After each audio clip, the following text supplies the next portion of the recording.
শান্ত পেহেলগামে হঠাৎ বিষাদের ছায়া। সেই বিষাদ রূপ নিয়েছে এক ধ্বংসযজ্ঞের হুঙ্কারে। হামলার পরপরই ভারত দোষ চাপায় পাকিস্তান ভিত্তিক জঙ্গি সংগঠন লস্কর-ই-তৈয়বার ওপর। সীমান্তে সেনা মোতায়েন, পাকিস্তানি কূটনৈতিক বহিষ্কার, ইন্দাস পানি চুক্তি স্থগিত। মোদী সরকার যেন যুদ্ধেই নামতে চলেছে। কিন্তু প্রশ্ন উঠেছে, এই উত্তেজনা কোথায় গিয়ে ঠেকবে? ঠিক তখনই কূটনৈতিক আঙিনা থেকে আসে একাধিক শান্তির ডাক।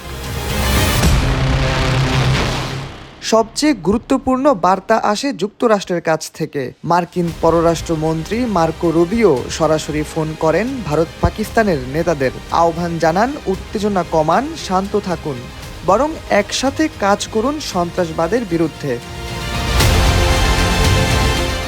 ভারতকে স্পষ্ট বলা হয়, প্রমাণ ছাড়া পাকিস্তানকে দায়ী করা যাবে না। সন্ত্রাস বিরোধী অবস্থান ঠিক আছে, কিন্তু তার মানে এই না যে কোনো অভিযোগ তর্জন গর্জনেই বিশ্বাসযোগ্য হবে। এছাড়া যুক্তরাষ্ট্র জানিয়ে দেয়, তারা ভারতের সন্ত্রাস বিরোধী লড়াইয়ের পাশে আছে ঠিকই, কিন্তু এর মাধ্যমে দক্ষিণ এশিয়ায় যুদ্ধ চায় না। আন্তর্জাতিক চাপের তীর তাই ঘুরে পড়ে ভারতের দিকেই।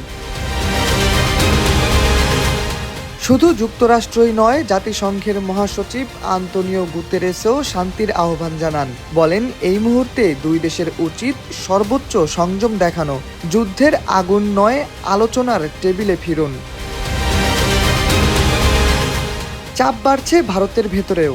আন্তর্জাতিক মঞ্চে একাধিক যুদ্ধের প্রস্তুতির অভিযোগ, অন্যদিকে যুক্তরাষ্ট্রের চাপ। ফলে এখন এক জটিল কূটনৈতিক সমীকরণে আটকে পড়েছে মোদী সরকার।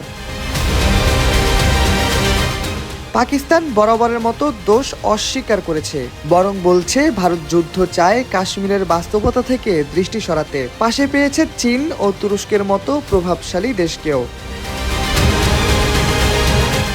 কাশ্মীর এখন টানটান উত্তেজনায়।